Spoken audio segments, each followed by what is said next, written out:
welcome to Imperial Advisor. I think it's 33 this time.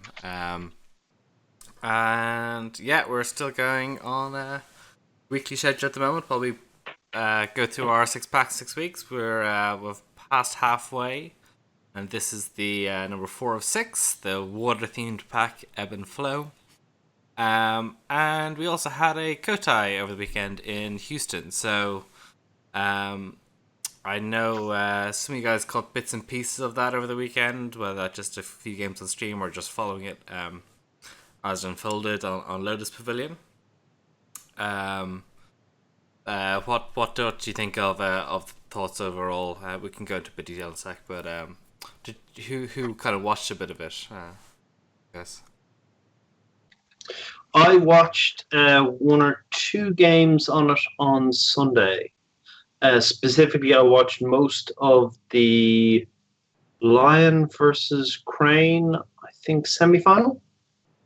And that was interesting, mostly because it came down to the Lion player on turn 1 charged in Satoshi, activated Satoshi, milled himself for 25 cards, and then continued to bid 5, and got caught by his opponent going, well, I'll bid 1. And then he was on 5 honor, and he had like 2 cards left in his dynasty. That was kind of funny. Yeah, those bad Satoshi draws are inevitably hilarious. I think he only had 4 cards for Satoshi to trigger off or something in it. I think it was literally just 2 other Satoshis and the magistrate. Yeah, maybe the magistrate. Yeah, but it was like 25 cards went away. All 3 keepers went in the bin. You're going, okay, that's not bad. Then all 3 spirit callers. Then all 3 Jatoris. And you're kind of like, well, this is a lot of cards going away now. So yeah, it was kind of funny. All right, that terrified me. We can take a look at some bits of Baz's write-up. So I believe it was 65 players in total at the end, which is kind of interesting because I think there was a bit of speculation about how big it would or wouldn't be, because this sort of wasn't paywalled behind a expensive Kotai. I don't know if that was sort of about what was expected or better or worse. A kind of pretty decent spread of clans. Unicorn a little bit lower. Sort of interesting that Crab and Scorpion after Unicorn were the lower end of the clans being played, with Lion obviously the new Stronghold was available, and Phoenix also high. And then Scorpion did really well out of the Swiss. 2 guys finishing with enough points for direct qualification. I saw someone mentioning that, so just in terms of top players, there was at one point 10 Hadamoto in the player pool. So kind of interesting, just sort of aside about the number of Hadamoto in attendance. And Baz also pulled out the numbers for the Lion players playing the new Lion Stronghold, and some of the performance. They're obviously very dominant against Phoenix, weak against Scorpion, and some of the results bore that out. It was taken by Johnny Shen, beating out James Balthus. So Johnny Shen playing Scorpion, beating out James Balthus. We saw he's one of the Jade Throne podcast guys, so well worth checking out what he has to say on that show. And I know I think 5 of them made the cut. Lots of other sort of familiar names there showing up. Lion getting to the top 4, which we haven't seen often, so that was a good performance, and Steve Palumbo also doing Scorpion. So, any surprises in the results, or anything that stand out? Any obviously interest for you in the new Stronghold, Andy? What are your thoughts? I'm really, really happy. I actually played a few more games last week just to see what the Stronghold was performing like, and I absolutely love it. I love the play style it lends itself to. And it's really nice to see that the Kotai was super well represented, I feel, at the Kotai. Like Dan Mui. I probably butchered his name. But it looked like his deck and Trevor Holmes' deck were both Dragon Splash. Very much into bleeding out the opponent a little bit, very much into like using covert, and just having a greater volume of things to do in battle and using your resources better. I really, really, really like it. Really surprised actually that the Scorpion win rate was so bad with it. I would have thought that against Scorpion it would have been a lot better, but apparently I'm very, very wrong on that one. Yeah, and Justin, any thoughts from you on the Kotai results? The poor showing by Crab was quite a surprise. It didn't take long for Lion or the Lion resurgence to really hurt Crab. So yeah, like the Lion win rate against Crab is quite strong.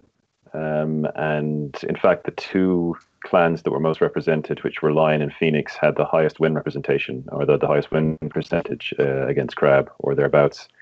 So Crab really got they were on the receiving end for this tournament. So what desires for the future is very, very hard to tell.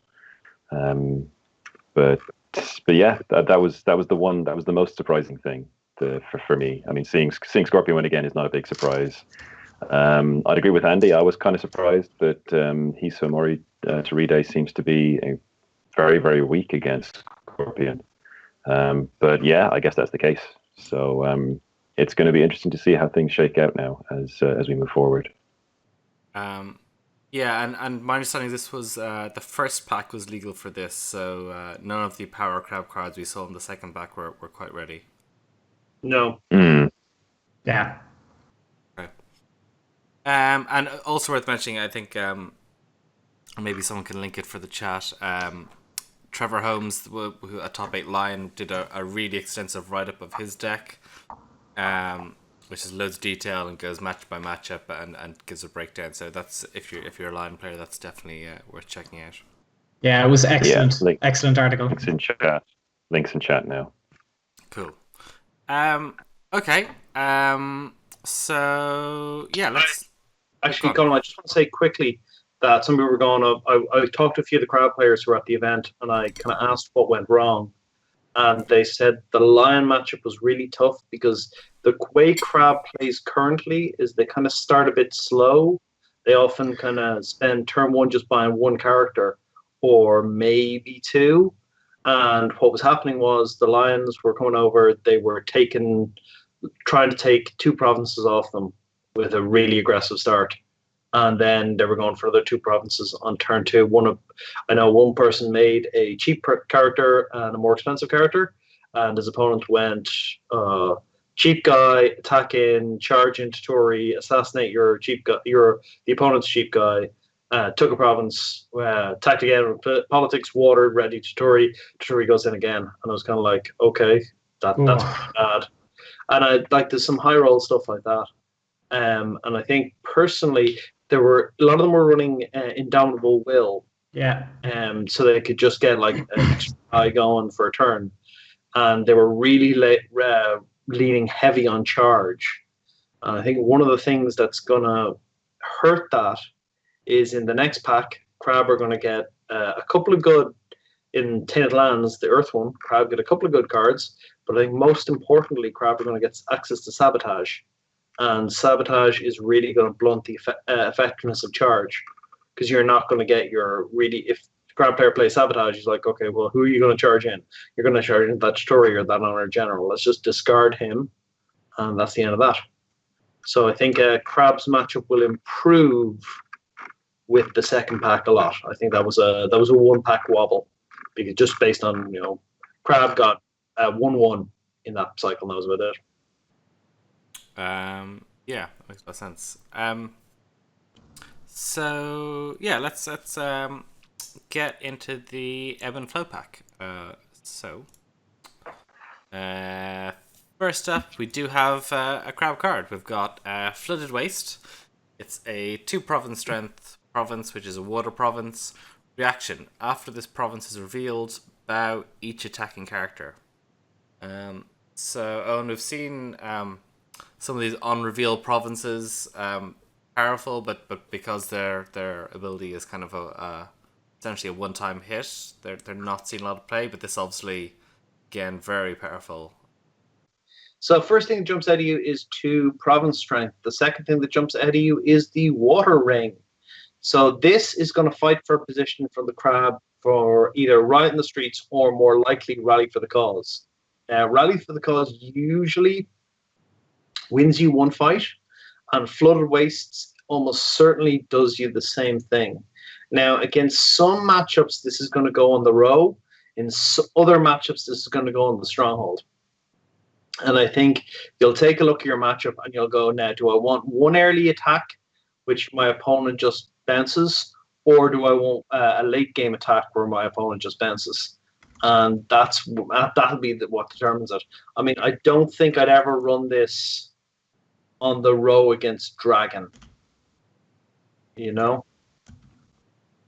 So yeah, I think I would keep this on the row for some other matches, maybe Scorpion, maybe some other ones like that. It's very low province strength to put in your stronghold. That's the only thing I'll say. It makes it like having a 5 for your stronghold's province is not the Bay West.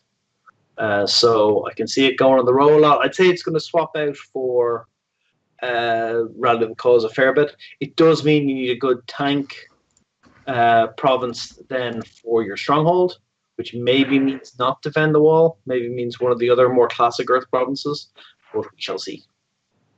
All right. Anyone else have any takes on Flooded Waste? I'm going to give the take of someone who will probably be attacking into this quite a bit.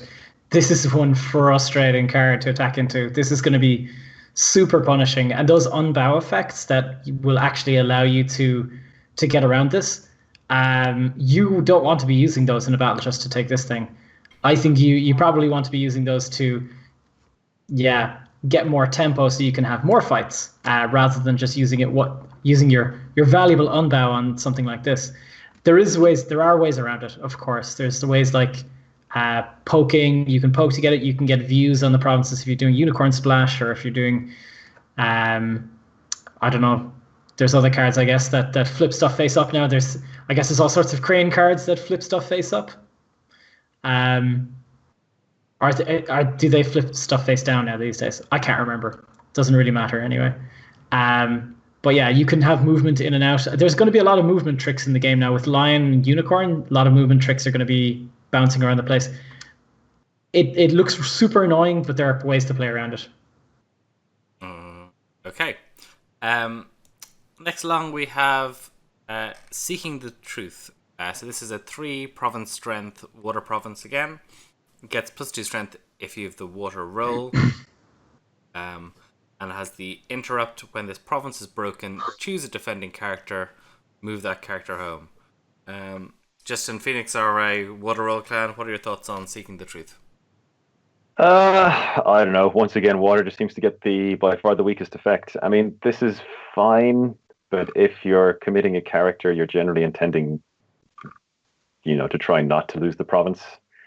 And if you are committing a character to defend with the expectation of losing the province, you're defending to basically not lose an honor for an unopposed conflict. So essentially, Seeking the Truth may as well read if it's not even as good as Gain 1 honor for the most part. It's fine. Like water provinces are by and large pretty weak, and this is even weaker than most of those. I don't like this card at all. Just not impressed. I think Rally is still going to be, in general, the water province that people play. Yeah, not impressed at all. It's a poor card, I think. Anyone have anything to say in favor of Truth Seeking? It has amazing synergy with the tireless Soden Senzo. The character that doesn't bow if you lose a fight, and then this will move it home after you lose the fight. It's amazing. Okay. Next along we have the Cabana Artisan, a crane character, 2 fate, 0 military, 2 politics, and 1 glory. She's a courtier with the interrupt. When you would lose 1 honor for unopposed conflict, lose 1 fate instead. Unlimited. Owen, what are your thoughts? Would you do you like the option of losing some fate instead of honor? If I was playing honor deck, sure. One of the problems with honor deck is you can't not defend ever. You've got to defend every flailing poke, and that can be quite annoying. Actually, she's been ruled that if you have if you have zero fate, you can still trigger her because she's an effect, not a cost. What's sort of interesting about her is she's in the 2 slot, and she's really understated in the 2 slot, and the 2 slot's incredibly competitive in Crane. That they've got a laundry list of amazing 2-cost characters, and she is understated. She does nothing terribly shocking for their most main deck. This is purely an honor deck card, and we haven't properly seen an honor deck yet. I don't think she's going to see too much play until in maybe another cycle's time we've got an actual honor deck, and then she might actually be good. But not now. Any other thoughts on the Cabana Artisan? Terrible wording. Unless that's exactly what they wanted it to do. Like, I would have thought it would be pay 1 fate when you would lose honor for an unopposed conflict. Don't. Or don't lose honor for this unopposed conflict. Something like that. I just don't get why they would do this. It just means you can get around the cost. Yeah, it's just if you've got 0 fate, you don't lose anything. But I mean, I think the other thing about this card is that because fate helps you defend, if you are triggering her ability, you are potentially hampering your own capacity to defend or attack in future conflicts. So, yeah, I mean, if she, you know, even if she just had an interrupt that was once a turn, so you could just lose, you know, you just wouldn't lose an honor for an opposed conflict. But honestly, this version, I just, can't see her seeing play. Maybe when there's an honor deck, but even then, she seems highly situational. But we never know. You never know. Okay. Next along, we have Volcanic Troll 5/4. 3-cost character, 3/3 with 0 glory. It's a creature. It takes no attachments except weapon. And while the fire ring is unclaimed, it gets +2/+2. Oh, what are your thoughts on the Volcanic Troll? He is beefy. As a 3-cost 3/3, that's perfectly acceptable stats. And then while the fire ring is not being fought over or won, he's 5/5. So if you're controlling terms of engagement, he's fabulous because you can go, well, I'm going first, so I'm going to go earth, void, air, water, whatever. 5 politics or 5 military, whichever you're worse at, I attack. And that's a really horrible deal. And he forces your opponent into going, well, I guess I'll go fire first, but even dishonoring him has no effect. So he's really, really strong. No attachments except weapon is actually a advantage for the most part. It means that you can't stick something to prevent him getting into, you know, military or political conflicts, or you can't, you know, or you can't cloud mind him.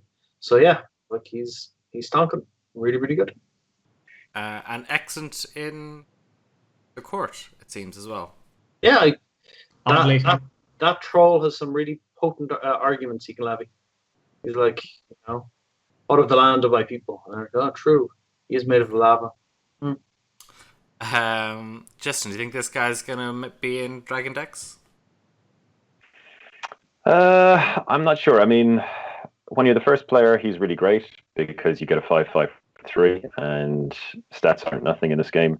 When you're the second player, you are probably forcing your opponent into going firing first just to make sure that this guy is not a 5/5/3. So he offers, he offers quite a bit. Dragon aren't entirely blessed with a surfeit of fantastic 3-cost characters at the moment. They've got a couple. He could. I mean, he does kind of more of what they're already good at, which is just be big and go over and break provinces. But he doesn't add anything really outside that. So I would be dubious as to whether he makes a significant impact in most Dragon decks. But yeah, I mean, just maybe the value he represents is just enough to get him in. So yeah, a fine card, but maybe just doesn't offer quite enough to make it into competitive decks. Okay. Next we have a lion character, the Tireless Sodan Senzo. It's a 2-cost, 1 military, 2 politics character with 0 glory, a water Shigenja, and this character does not bow as a result of conflict resolutions in conflicts which it lost. Andy, what are your thoughts on Tireless Sodan Senzo? I'm kind of I'm a little bit on the fence with this one. Anything that doesn't bow from battle resolution is really, really interesting. Anything that's going to keep coming back to more and more fights on the defense, or possibly if you lose on the offense as well, is really, really interesting. The Shigenja trait is I feel like it's largely irrelevant. Because Lion don't really have the Shigenja power. I guess with the Manta Shigenja and Mia Mystic, you can sort of hire in a couple of neutral Shigenja to boost up the number of Shigenja you can put in. But yeah, I'm not sure what else Lion really want in terms of Shigenja. Maybe just more stability for playing something like Cloud the Mind. The new Unicorn card is it Power of the Wave, the one that creates personalities out of your face down cards. Anybody have the name? Oh, the Unicorn one. Yeah. Force the River. Yeah, Force of the River. That's the one. Could be kind of cool with that, with some sort of swarm theme thing. I kind of feel like this card's for a deck that's coming somewhere down the line. Yeah, do you think, Owen, to your point of honor decks can't not defend, this is an honor deck character? He could be. He's interesting in that he's a 2-cost Shigenja, so that's always good for Cloud the Mind. And it means if you were, like, for example, if you were playing with the new Stronghold and you want to do a political attack, you send him in. And your opponent either blocks with 3 politics or he goes home straightened. And like you have another body to attack with. Thing now, he's not a terribly impressive body, but you know, he's a body, and you can always put a few attachments on him. And it's a lot better. So I mean, he may see some play from that point of view. I'm not sure. Probably more of an honor deck card, but you always have to be aware of someone who isn't going to bow. You know, the only problem is you don't have a huge amount of control of when the trait triggers on the offense. You're much more reliant on a trigger on the defense. But if you went in with Water Ring or something, they're probably going to defend. You go first turn, like attack with a big military guy, attack water with him. Then your opponent's like, oh, I guess I'm going to defend. You know. So yeah, not bad from that point of view. Mm-hmm. All right. Next long we have Asako Azunami. This is a unique Phoenix Clan character.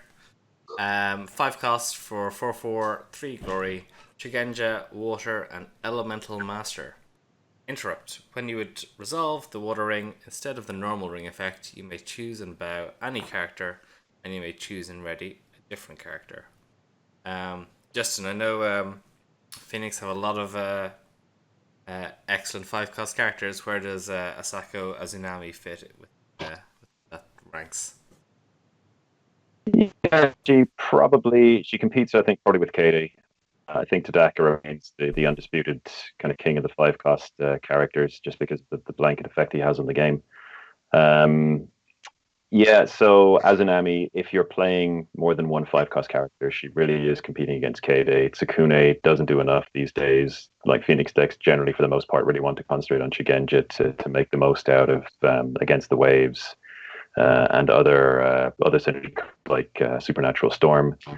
But Azunami is much more of an aggressive, much more of a card, I think, for an aggressive, like a deck that focuses very much on aggression, whereas Kaede is more of a board control board control card. So with Tsunami, you will be concentrating almost exclusively on the watering, or you'll be pursuing the watering to the exclusion of almost anything else. And she offers, really kind of potentially, hugely devastating, in fact, devastating board control potentially. Especially when you take into consideration that Phoenix decks will also be fielding Eoin. So there's a very good chance that Phoenix decks with Tsunami and Eoin may be bowing out, multiple characters in a single turn. And that could very, very, very quickly, snowball into a really catastrophic position for an opponent. She has interactions as well with Display of Power and with Guardian Kami. So Display of Power obviously is if it's just going to upgrade the effect for Display of Power. Guardian Kami is significantly more dangerous to an opponent because you can use the Guardian Kami in a conflict to then bow one of the characters in the conflict, potentially costing your opponent the conflict completely. So there are some interactions there. She's good. She's definitely good. The 3 glory is, as usual, more of a hindrance than a help in Phoenix. I think she's very much like whether or not she sees play is going to come down very much to the flavor of the deck that you're playing. If you're playing, as I said, a very, very focused aggressive strategy, the focus is very, very much on the water ring. She's probably in KD. KD is a lot less restrictive and lends herself much more toward a kind of a dominating grinder mid game. So I don't know. I haven't played her enough to really know. But she's definitely very, very good. Definitely very, very good. So she may well see play. She very well may see play. Okay. Any other thoughts on Asaku Tsunami? Great art. Great art. Okay. Awesome. Okay. Next we've got Disguised Protector, a 4-cost 3/3 for Scorpion Clan. A Bushi Shinobi Yojimbo with 1 glory. Action: during a conflict in which this character is participating, each player adds the bid on his or her honor dial to his or her skill total during this conflict's resolution. Owen, what are your thoughts on Disguised Protector? More bid dial shenanigans for Scorpion Clan? Yeah, substantially less astonishing than some of them, though. So, in a best case scenario, you're playing Dishonor, and you've got this guy in play. You're both bidding 1. You Maze of Illusion, maybe bet the guy, maybe not, but you switch your dial to 4 or 5, and all of a sudden this guy is 3 extra skill, effectively. 3 or 4 extra skill. That is not amazing, given what the other 4-costers so far for Scorpion are.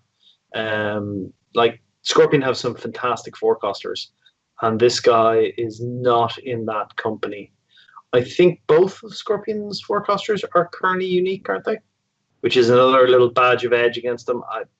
He's an interesting idea. He is a shinobi, but I don't see him or her seeing an awful lot of play. But yeah, interesting, but not like Scorpion's guys are often a bit above the curve. This is one who is actually a bit below the curve. 3/3 for 4 with 1 glory is below par. No courtier keyword, no Shigenja keyword. Got the shinobi keyword, but there isn't a shinobi deck quite yet. Okay. John says it's good in an environment where honor and dishonor are big. The rest of the time it's pretty bad. Would you agree with that, Andy? I guess the thing is, if it's going to be, if it's honor versus honor or dishonor, you're going to be trying to bid high, I guess, trying to fish for cards or trying to get honor out of somebody, or bid low, I guess. Bidding low just doesn't play to this card whatsoever. So I guess she only wants to be in a high bidding, or it only wants to be in a high bidding scenario. I honestly, I don't see much of a place for this card that much. anywhere. I don't see honor. I don't see how honor is going to be a big deck. Maybe by the end of the elemental cycle there is a deck, but I don't see it being competitive at the moment. I just don't see anything really there. Okay, well, let's stick with Scorpion Clan and try out the Holding Hidden Moon Dojo. It's unique with limit 1 per deck. It's a dojo, +0 province strength, and you may play characters in adjacent provinces as if they're in your hand. Action during a conflict, turn a card in an adjacent province face up. So, Justin, what are your thoughts? There was a lot of talk about this card when it was first revealed. Do you think it's as strong as a lot of people are saying? It's definitely very, very good. It's definitely very, very good. And it's a unique clan holding, so it's in the conversation with Karada Anjo District, and it's not as powerful as either of those. I don't think. Maybe it's on a par with Karada. Essentially, what it does is it makes Scorpion significantly better at what they're already quite good at. Yeah, and it has potential. It has the potential to give your opponent absolute connections if you flip the right characters in adjacent provinces. But there'll be times. I mean, like a lot of Scorpion decks to run 9-10 holdings these days. Yeah, there's plenty of scope for you to flip up holdings, for this not to work, for all kinds of things to go wrong. So it's definitely a very, very good card. It's an incredibly efficient card. It's a card that has potential for really, really, huge power spikes. But it's a card that can actually just let you down quite badly as well. So yeah, definitely good. Will absolutely see play. There's no reason this card shouldn't see play. But as for the overwhelming end of the game, end of the world kind of scenarios, I'm not quite buying into that. It's still extremely good, though. It's still extremely good. Owen, to the guys in chat saying basically that this is a card you just, if you're playing Scorpion, you put it in your deck and you don't really think too much about it. Yeah, I mean there'll be times when it won't be that good, but most of the time it will be really good. So, I think you throw it on the deck, you don't worry too much about it. You flip it turn 1 some games, just like cool, pass. And your opponent's got now everyone comes out in response to what I do, and that's tough. That's tough, That makes life very hard for you. And the extra, the action on is just the icing on the cake. Without that, I think that's just this isn't going wrong aspect to it, which is pretty stonking. All right. Next up, we've got a Unicorn card, Master of the Swift Waves. It's a 3-cost, 3 military, 2 politics, 1 glory, Shugenja Water Cavalry. Action. During a conflict, choose a participating character you control and a character in your home and switch those chosen characters' locations. Andy, Master of the Swift Waves, we talked about a bit about the sort of movement shenanigans that are increasingly coming into the game, and there's more of that for Unicorn. Yeah, this is a great card for Unicorn. I think 3-2 for 3 is good stat line. Has Shugenja, which is something that has Cavalry, which is something that sometimes good Unicorn cards kind of lack. Shugenja is always super useful, and yeah, during conflict, choose a character you control and switch the locations of the 2 characters. This is going to be super, super good for all of the tricks that they'll have with that new spell, Force of the River, to create Spud characters, being able to chop and change characters from the tiny characters, the free characters they can play to swap out a good character, let's say a Shinja Shono, for a 0-0 in a fight they're losing, or to keep tempo, or to... The amount of tricks that you can do with this thing are just so great. Super good card. Really nice piece for Unicorn. Yeah. Any else thoughts on Master of Swift Waves? Is it starting to push Unicorn into where they need to be? Owen? It's a help. That sort of wave deception-esque movement shenanigans like for good players. And hey, Unicorn have basically been training under severe weights at the moment, so I'd say this will be a real boon to them. Particularly, this is backup movement if they don't have a stronghold or anything else. It's good stats, cavalry, Shigenja, everything you need really, really solid. Okay, next along we have the daddy, Yoritomo, a unique neutral character, 5 cost, 3/3, Ushi champion Mantis clan with 2 glory. He gets plus X military and plus X politics, where X is equal to the number of fate in your fate pool. So a lot of talk about how good this guy is now and how good he will be. Is he? Do you like this character? Do you like this design relative to the character we know from the story, Justin? Sadly, kind of no. He's very disappointing on just about every level. The flavor is kind of there-ish. But he's overcosted to the point where it's very hard to see you ever playing this guy properly, as in paying fate for him. He seems like a charge target. And I don't know. I mean, I think there was an opportunity here to really kind of go much more for the idea that Yoritomo was, a master of his own destiny and someone who challenged the established order and made an entire empire effectively bow to his own will. It just feels like going for a guy that gets a big stat boost with the amount of money you have or the amount of fate you have effectively is, it works, but it doesn't feel remotely epic enough for who Yoritomo was in the old story. From that point of view, it's a very disappointing card. And as I said, the power level really isn't there either. He's just not that great. Like having lots of money, well, no one really does that at the moment. You're more or less compelled to spend your money or to spend your fate as quickly and efficiently as possible, lest you get run down in quite high tempo game that we have. So yeah, he just seems like a charge target. Yeah, I mean, it's great to see him back in the game. I just wish he was truly, truly awesome, but he's not. Maybe there'll be a great XP version. Who knows? So Gordo, who's a diehard Mantis fan, says, Justin, seriously, he's literally grabbing fate with both hands and smashing over the head with it. No. Yeah, I think that's just a Mantis player in denial. Andy, what are your thoughts? Well, when you say Mantis player in denial, you came to the right place.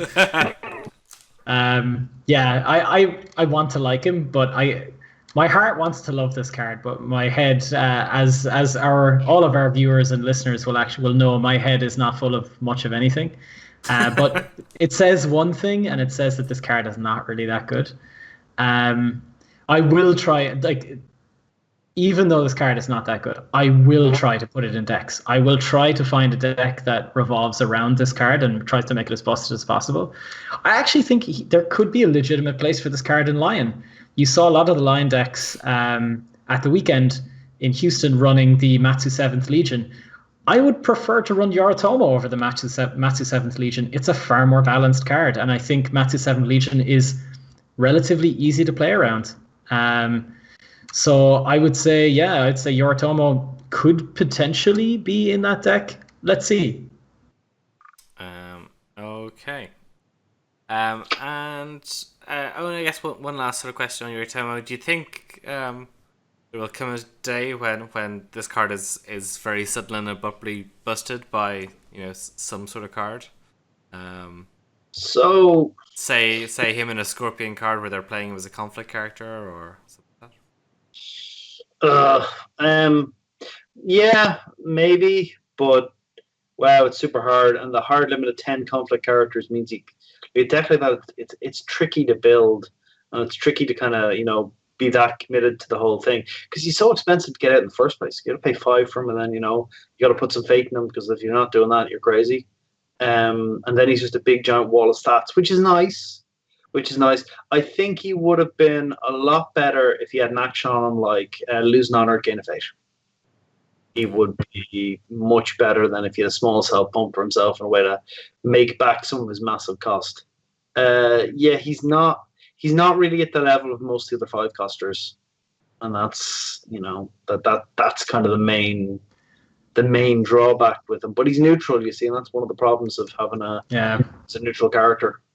But he's terrifying. I think he's going to be terrifying with charge and raise the alarm. I think raise the alarm is going to be an interesting one, because you're going to be bringing out this massive, monstrous guy for free who's going to be sticking around till the end of the turn. So, could be interesting. Okay. Next up, we have the Nezumi Infiltrator. Crab Clan, 1 cost, 1 military, 1 politics, 0 glory, creature that is also a scout. It's immune to Shadowlands and Maho card effects. It has 2 influence costs as we move over into the conflict side of the deck, and it has the reaction after this character enters play during a conflict until the end of the conflict, raise or lower the strength of the attacked province by 1 to a minimum of 1, maximum 1 per conflict. So Owen, break that down. How good do you think this guy is in the 1-cost conflict character? Any 1-cost conflict character for 1/1 is worth playing. Any of them, because they offer you so much flexibility for very little price, and they offer you so many potential answers for very little price. Key to this guy as well, he has 0 glory, so you can't dishonor him to neuter his threat. Additionally, when he enters play, he gives a minor strength pump or strength debuff to the attack province. So it means if you're attacking and you need 2 more, he comes down. If you're defending and you need 1 more, you can play him at home and raise his strength by 1, and the person bounces, and then, hey, the Nezumi Infiltrator gets to make an attack. So he's really flexible with that. His trait of being immune to Shadowlands and Maho is at the moment a disadvantage, because you can't spread in the darkness on him. Other than that, he's really good. He's going to see a lot of play in Crab. He might see some play outside of Crab and people splashing Crab, though Crab Splash has some really good cards that people usually want to take advantage of. So I think he's mostly going to see a lot of play in Crab, may see some play outside it. Big fan. Okay. Any other thoughts on Nezumi Infiltrator? Justin? No, he's very, very good. Yeah, he's great. The max. Yeah, I suppose the only other thing to really note about it is the max 1 per conflict restriction on his reaction. You can play an additional Nezumi Infiltrator into a conflict. You just can't use his reaction again. So he's really, really good. Like we all know that 1/1s for 1 are superb, and this is a guy that can help take or break a province. Potentially huge tempo swings out of such a small guy. He's really good. Nice. Okay, sticking with Crab, we have a 1-cost event called Fight On. It is a water roll only, so not currently playable, and has the action while you are the defending player. Choose a bad character you control, ready that character, and move it to the conflict. 2 influence cost. Owen, any thoughts on this? This card, is it make you wish you had a water roll? Yeah, I like the option of water roll. It's really strong. It's really good in any deck that's using 1 large, powerful character, like Yoritomo or another hypothetically better character. There are no better characters. I attack aggressively with my big giant guy. Oh, and you swing back. My big giant guy straightens and moves to the conflict. And then I can win the conflict with him, or I can send him home. And hey, I've got him again. Unbow is really strong in the game. Unbow plus movement is just a nice kicker. They're very strong. Very few conditions on this. You need a bad character, you need to be defending. So it's just a really strong card. So at the moment, only Phoenix can play this, and I think Phoenix will strongly consider it. If they're playing their big giant guy deck, we're going to lean really hard on our powerful 5-costers. We're going to, get them into multiple conflicts a turn. If we're going to honor them, I did absolutely see this being considered. Yeah, Justin, is this something that is going to be an argument for Crab Splash for Phoenix along with Spring the Darkness? Yeah, it's a fantastic card. I think it just makes Phoenix already do very, very well. Spreading the Darkness is not quite as good as I think we anticipated. Certainly for me, I've played a couple of games with it. It's very, very good under certain circumstances, and quite a lot of the time it's actually worse than Banzai. So yeah, I mean, Spreading the Darkness is still a good card. Fight On could definitely be a splash for that, but when you've got Against the Darkness and Clarity of Purpose, which are recyclable in Phoenix, this is actually comparatively weaker than a whole bunch of other cards in your deck that do the same thing. For a clan that doesn't have those two cards and Cute Nasawa, Fight On is fantastic, strong, superbly strong. It's an incredible card. So yeah, it's good. But for Phoenix, I think Phoenix already have cards that do what this does, just a little bit better. So it might see play in some Phoenix decks. Yeah, but as I said, for clans other than Phoenix, it's incredible. It's really incredible. Okay. Next along we have Menacing Iron Warrior. So it's a Crane Clan, 3-cost character, conflict character, 3 military, 1 politics, and 2 glory.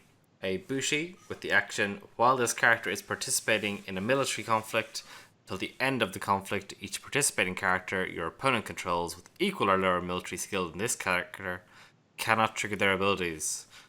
2 influence costs. So, Andy, we've seen Crane characters, and the Crane theme of sort of not letting people do stuff is continuing. Menacing Iron Warrior. What are your thoughts on this character? Well, I think for 3-1 for 3 is possibly a little bit understated. 4-1 might have been too good, probably definitely too good. I kind of think when it really matters, this card is not going to really make a difference. If you're going to be pumping everything into this card, then I mean, it doesn't really, and it's only skills on that character skill. Yeah, opponent controls. It's only triggered abilities, so it's not as punishing as some of the other Crane denial that they have. So, and it's really only for characters who are small and probably less significant, probably haven't even used their ability anyway. And you have to take this as an action. It could be the first action in your fight, and therefore you're kind of wasting the first action on something that's very, very passive. I'm not really seeing a huge space for him at the moment, but I will concede. I don't know Crane that well, but he just doesn't seem like enough value for what he's going to do. Yeah, Eoin, you seeing Menacing Iron Warrior make it into most Crane decks? I see him being considered. The key is the stat line. He's a 3-cost, 3-1 conflict character, critically with 2 glory. Crane are really good at honoring their guys, and that makes him a 5-3. And all of a sudden, as a 5-3 out of nowhere, you can smash problems with that really easily. He does require some play to get him there. The action is kind of around. The problem for me is he's competing with Political Rival, who's another really strong 3-drop in the conflict, and I'm not sure how many 3-drops in the conflict you can play. I think he's got value from the stats. Basically, the 2 glory to go with the 3-1.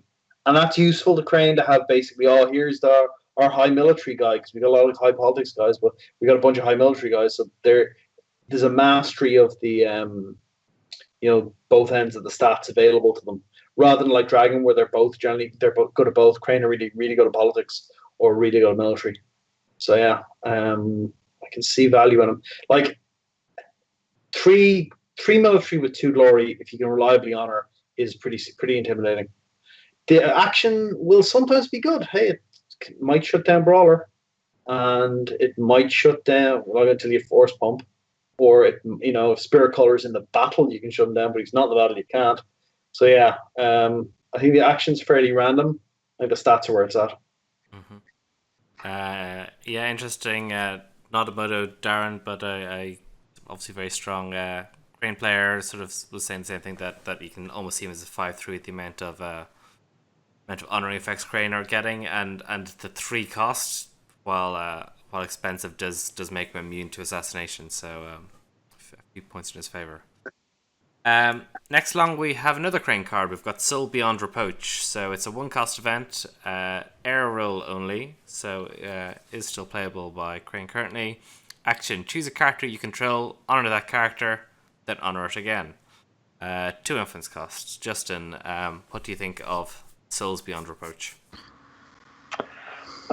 It's fine. It's not as good as the Scorpion counterpart, which is the double dishonor one. But it's still a really good card. I mean, one of the speaking about one of the bad things about having high glory is when you're dishonored, and this card gives you a way of moving a dishonored guy, back to normal, up to honored. It functions as another set of Way of the Crane, and Way of the Crane is already one of the most powerful cards in the game. So yeah, I mean the card is really, really good. I think it shines specifically in Crane because it does exactly what they want to do in their decks. The card is just really, really good. It helps it helps set up Voice of Honor for Crane as well, so that they can guarantee that they have essentially a free cancel at their disposal the whole time. Super good card. I mean, in isolation, not as good as the Scorpion one, but within Crane decks, I think the fact that it magnifies what they're already doing makes it significantly more powerful than it would initially appear. All right. A lot of the Crane players in chat also big fans of this guy. Next up, we've got Hawk Tattoo. Yeah. So this is a Dragon Clan attachment with 1 cost and gives +1 military, +0 politics. It's a tattoo, and the attached character gains the tattooed trait. Reaction: after you play this attachment during a conflict, move the attached character to the conflict. If the attached character is a monk, you may take another action after this one, and it's got a 2 influence cost. So Eoin, do you like the Hawk Tattoo, and where do you think this is sitting with the burgeoning monk deck? So, in theory, you're like, oh man, I could just attach this to my monk, he gets tattooed, and I move into the conflict. And he gets +1 military. Oh, that's pretty cool. And then you realize you can attach to any of these guys, so you can harpoon and do it then. Harpoon is incredibly disruptive in this game. It's completely throws your opponent out of whack. And this is, I think, the first harpoon action we've seen, or first or second harpoon action we've seen from hand. So you don't necessarily see this coming the same way you see the 2 characters who can do it coming. It's going to be everywhere, just from its ability to go, you know what, I'm going to move you into this conflict. Why? Because maybe I'm lying and I'm going to aim and win by 5 anyway, and I'm perfectly happy to win this conflict super hard, overcommit, win super hard, and then I'll kill you as well. And this one gives you that functionality. You getting +1 military probably doesn't matter to me that much. And just the fact that it's super good against Dragon, which is the really weird thing. Because if you can harpoon in a monk, you get an action after doing it. So it is a movement card, but more importantly, it's a harpoon card. Yeah.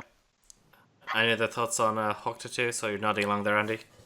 It's possibly one of the best movement cards that I've seen. Even if you were just to take it for your own people, if you're playing it in Dragon, does the Seal of the Dragon give monk? Yes.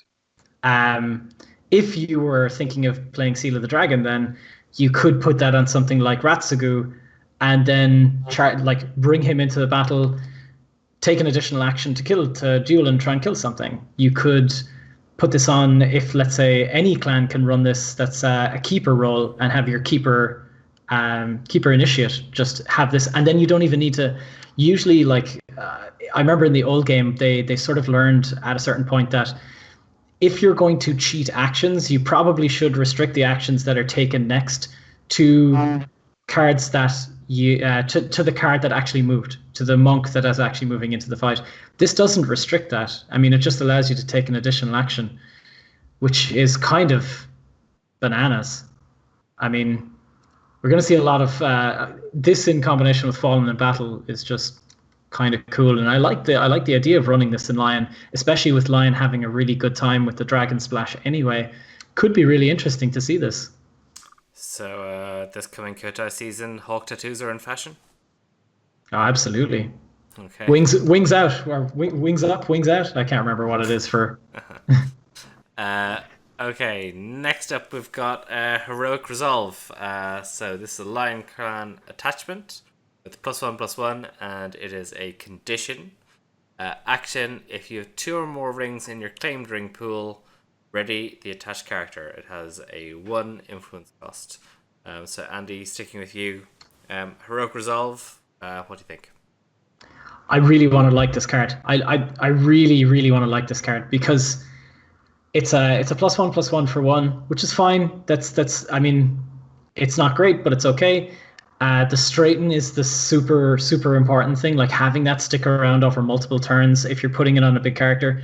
That's super good. I mean, we've seen with Nita and Master that's a pretty awesome effect to have, being able to straighten. And yeah, I just think that winning 2 rings, I kind of feel like in Lion and Phoenix, this is not going to be super difficult to do. Phoenix have Display of Power. They also have like very, very powerful military options, very powerful conquest options, so they can go and claim rings no problem. And I think in Lion, actually, you're going to be able to, with favoring charge and favoring effects that just cheat characters in, and actually just having ways of defending or bringing people in to defend and winning the defense by 5 is also another way of triggering your stronghold. So I actually think this card is going to be super, super good for Lion and potentially Phoenix as well. Okay. Any other thoughts on Heroic Resolve? Justin? Yeah, actually, I have to say, I think it's maybe more a Lion card. I don't see it making the cut in Phoenix. Again, Phoenix have Against the Waves and Clarity of Purpose now, which are in-clan versions. Phoenix also desperately need Let Go. If there's a crutch card for a clan in the game, it's Let Go for Phoenix. So the Lion Splash, which was once very, very attractive as an aggressive option, just isn't really attractive, isn't particularly attractive anymore. So I think Heroic Resolve, while in a different world, a different time, would be a fantastic card for Phoenix. It's just the wrong time and place for it. Maybe sometime again, but it could be a card that sees play in Hisumari Toride, just to make sure you can push out the third conflict you have in a turn. Okay. So sticking with the Lion, we have another event, also 1 cost. This is a 1 cost event. It's My Ancestor's Strength. It's a water spell, and it's got 2 influence. And the action: during a conflict, choose a participating Shigenja character you control and a character in your Dynasty discard pile until the end of the conflict. Set the participating character's base military and politics skill equal to the printed military and politics skill of the other character. So Andy, a few interesting elements to this. Obviously more discard pile shenanigans, but the Shigenja lineup for Lion, does that sort of support this? Nah, not really, not at the moment. And I think even if we did have the Shigenja power to support this, this is basically just a military. It gives another military bump in a clan that has plenty of military bumps that don't cost 1 and don't require Shigenja in order to play. I actually think this is a Phoenix card. If it's anything, it's a Phoenix card, because that's a clan with far more balanced stats across the board. Some cards that have absolutely ridiculous numbers printed on them, and yeah, it's just recursible with Kyuden Aisawa. So I just think that this is a way more valid option for Phoenix than it ever will be for Lion. Justin, what are your thoughts on that? Yeah, I can't speak particularly to Lion. I'm no expert on the Lion clan for Phoenix. Yeah, there's definitely a chance that if you're playing a Lion Splash, that this is a card that would make it in. Yeah, I mean, you have cards like Fire Tensei Ignition, for example, which is a crappy 0/0 card for 1, but which still saw some play purely because it was a Shigenja for 1 cost. And yeah, if you're pumping up a 0/0 to, a 5/3 or a 4/4 or a 3/4, then that's pretty decent value. As to I mean, I think the one fake cost is really what kills it. I think if this was a 0 cost event, this would be a really strong card. The one fake cost, I think, however, probably just buries it. Which is a shame, because it's a really cool idea and a really flavorful idea for the Kitsu, just for kind of the Kitsu school and for the Lion flavor of Magic and Rock again. Yeah, it's just probably just not good enough, I'm afraid. I don't think so. Okay. I'm sorry, Colm, I'm it. most interested in this in that I would ignore or just not be too concerned about the military pump, and I'm much more interested in the politics pump, because this is one of the few ways to pump politics. Now, that's not for many clans, because a lot of clans have their Shigenja with really good politics and not so much the military strength.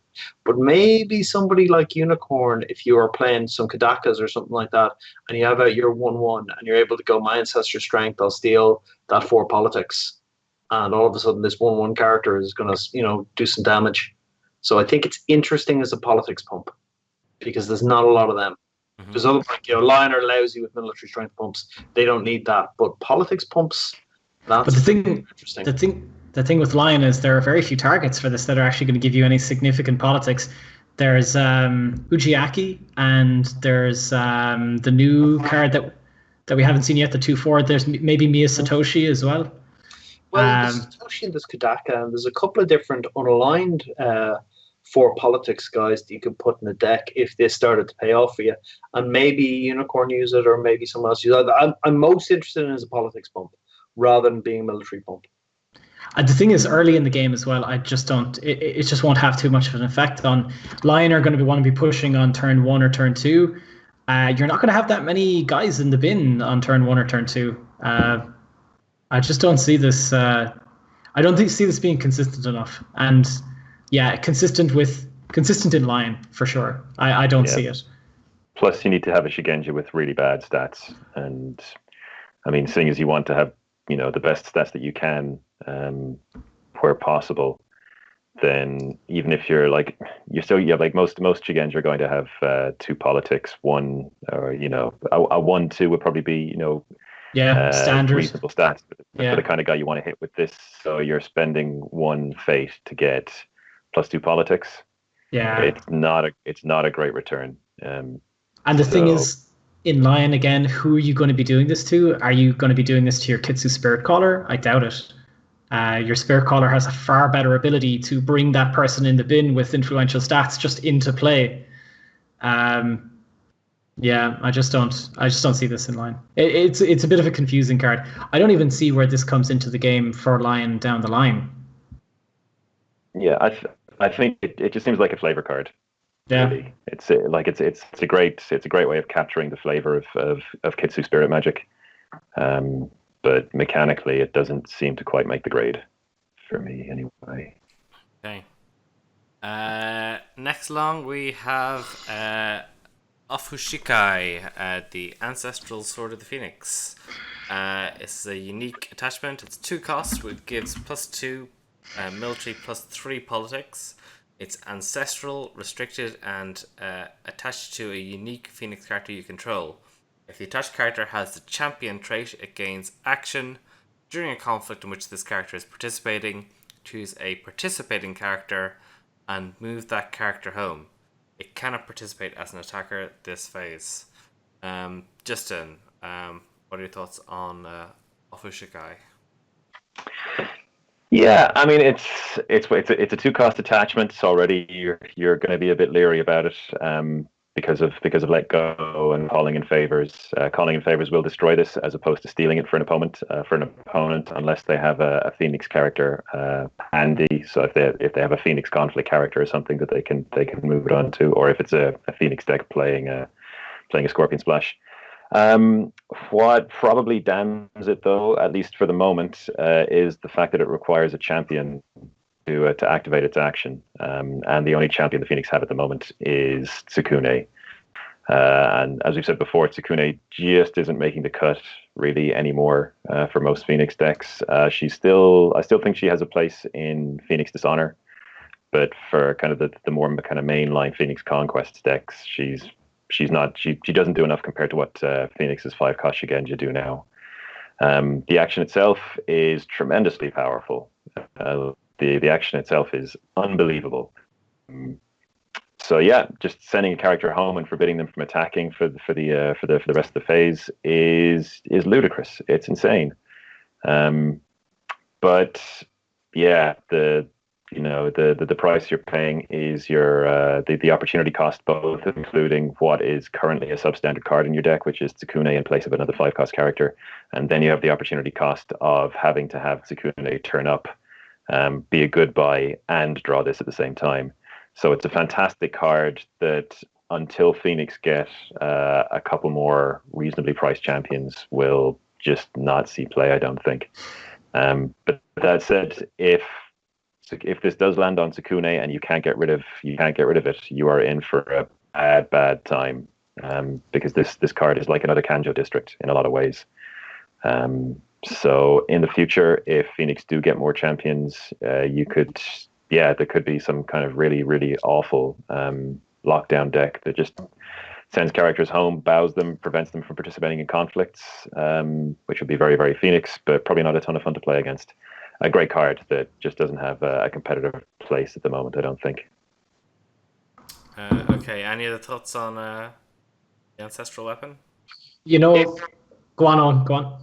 If the other ancestral weapons are coming along in this cycle, they have been hidden very well. I kind of don't think they are, which makes this a little bit unusual. But hey, the rest of us will get our clan swords at some point, and maybe they'll all have abilities that Thailand champions. And some of us who play champions will probably like them a bit. I like the art in it. It's interesting. It's a really straight katana really straight, sword rather than the kind of slightly more curved kind of katana style we're used to.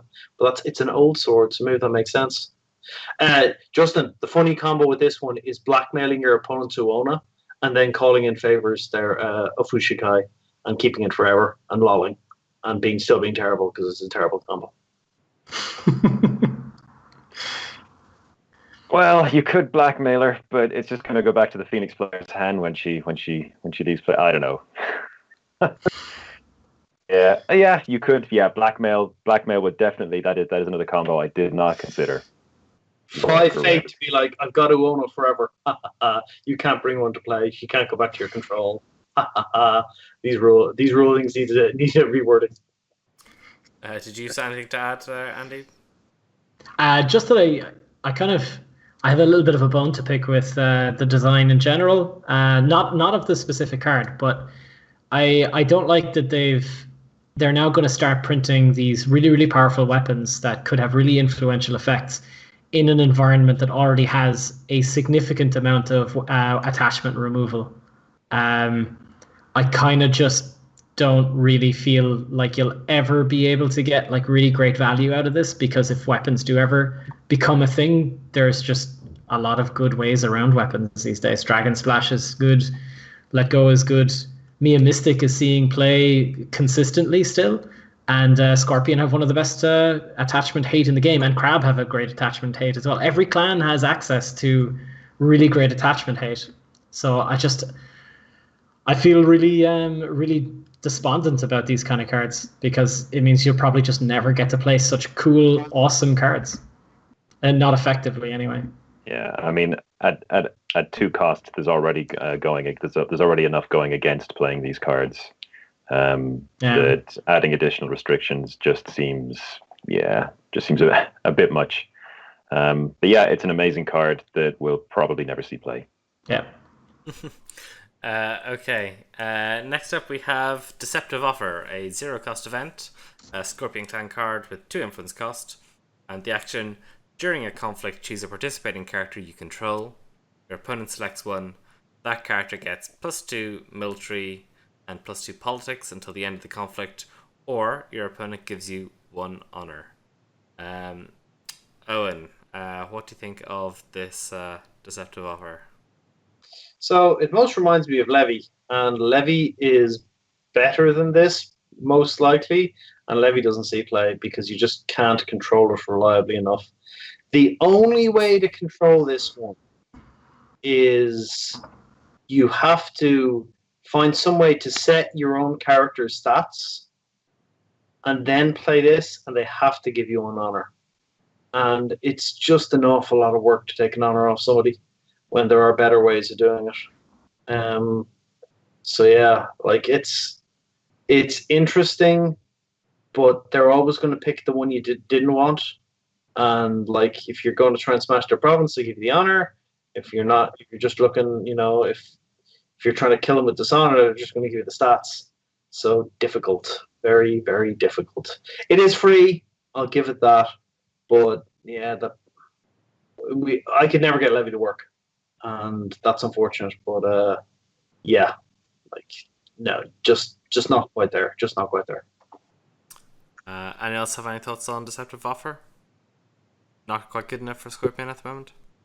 No, it's hard. It's hard to weasel your way into that deck. I mean, that deck is chocked full of really, really good cards, and this is just not going to make the cut. Yeah, not remotely good enough to make it into Scorpion. All right. And then the final card in the set is the aforementioned Force of the River. Unicorn Clan attachment. It's 1 cost. It gives you +0/+0. And it's a water spell with Maishodo. If you attach it to a Shugenja character you control, action: during a conflict, put each face down card in your provinces into play. Face down in the conflict as 1 military -politics 0 glory character with the cavalry and spirit traits. Discard those characters at the end of the conflict.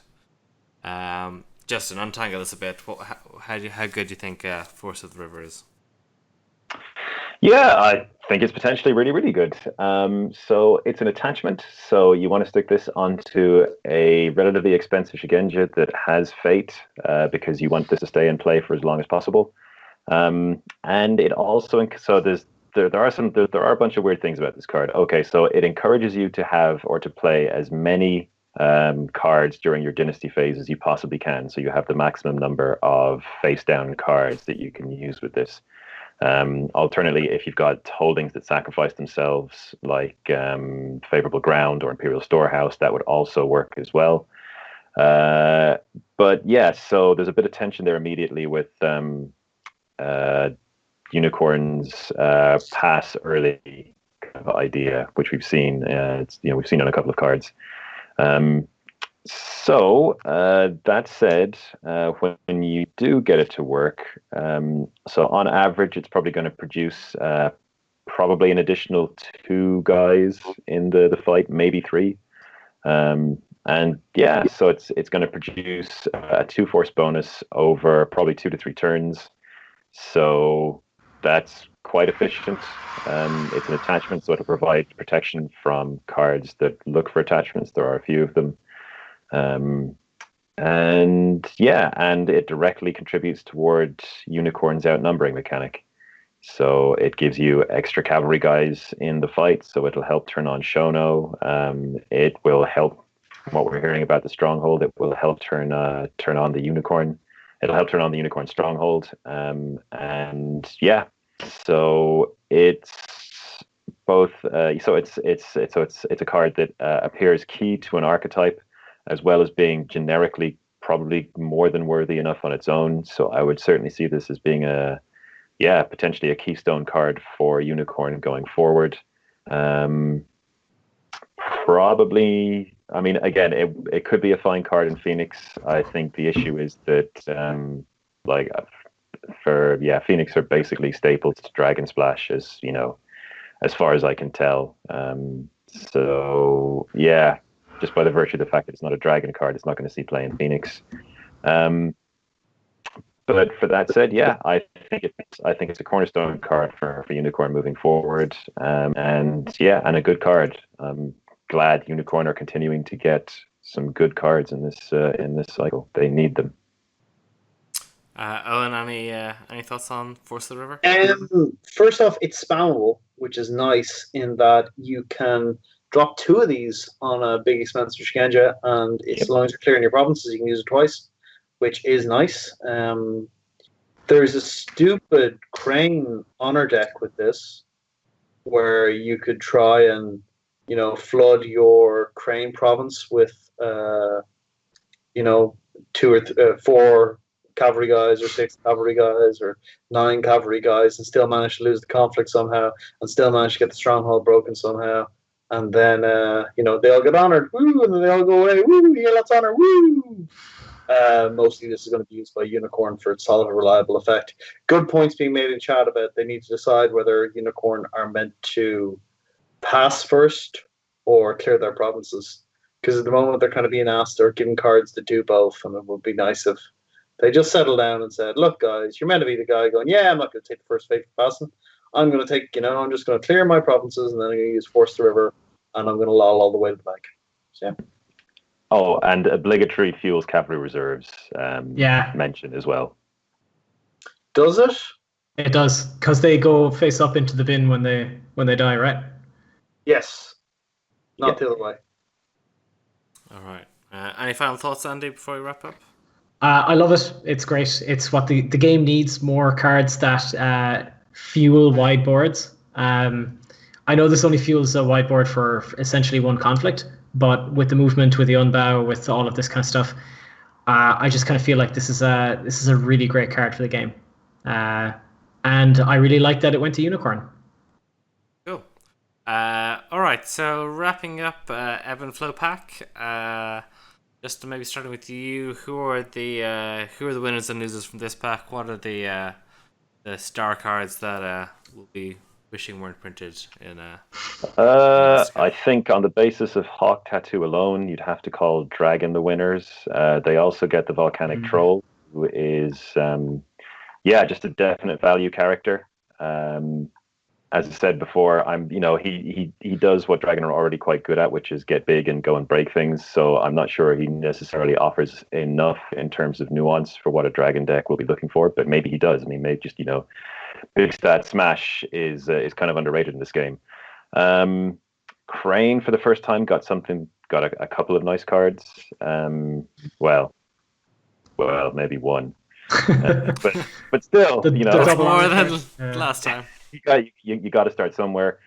Scorpion, of course, got an obligatory really good card in Hidden Moon Dojo, which should see play in almost all their decks. Unicorn got some great stuff as well. Tsunami for the Phoenix, could very well see play. She's got stiff competition in terms of does she make it in over K-Day, or does she make it in at all, based on how Phoenix decks are going to look once this entire cycle is complete. But there's no question that she's powerful enough. I don't know. Yeah, Crab got Nezumi. It seems, actually, in fairness, it seems like pretty much everybody got something this pack. Lion maybe got the slightly weaker end. Potential. Andy, for you, any particular favorite cards you like? Hands down winners for me are Unicorn. They got a great Shigenja. They got a really nice spell, and they got some more pieces to solve the puzzle. Lion got some interesting things. Nothing that immediately stands out as being really, really good. I do like the +1/+1 condition. I can't remember the name of it for the life of me. But yeah, I think Lion can be kind of interesting. Everyone else got kind of interesting cards. I think Phoenix got, Tsunami is a really nice personality, or a really nice character. Sorry, using the old phrase. Other than that, some little bits and pieces for other clans. I think the big winner is definitely Unicorn. All right, and Owen, over to you. Dragon, Phoenix, and Unicorn for all the reasons discussed already. That is the way of it. And sticking with you, do we have a beaver fact? We do. Beavers are known as wetland engineers, and one of the interesting facts about them is that they severely impact trees in their area, like because they flood the place. After about a couple of weeks, all of the smaller plant life dies. After a year, all the trees die, and then you're left in the surrounding area. They favor certain plants and eat them, like trembling aspen. They tend to consume them first, so their numbers drop precipitously.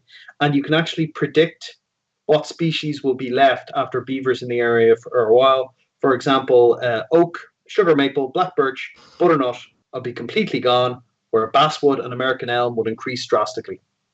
So they'll eat the nice sweet trees, and they'll leave the nastier, tastier ones behind. Cool. All right. Thanks, guys, for showing up and giving us all your wisdom. Thanks to chat for chiming in. If you there's a full write up of the review that Baz did on the site, and he's also got an article coming up on Dragon that he's been working on for some time, and he's been sort of agonizing over. I know there's some people really keen on the article, so. Yeah, there's a lot of chatter in the chat about the article, so they must be really looking forward to that one from Baz. Absolutely. Yeah, it's one to watch out for. We're asking to discuss the article, like more or less. This is the discussion of the article. Yeah, maybe next week if we've got Baz on, we can discuss it. Yeah. Cool. All right. We'll be back next week for pack number 5, and we'll maybe see some of you guys back then. All right. Thanks, guys. Bye. Yep. See you guys. Take care.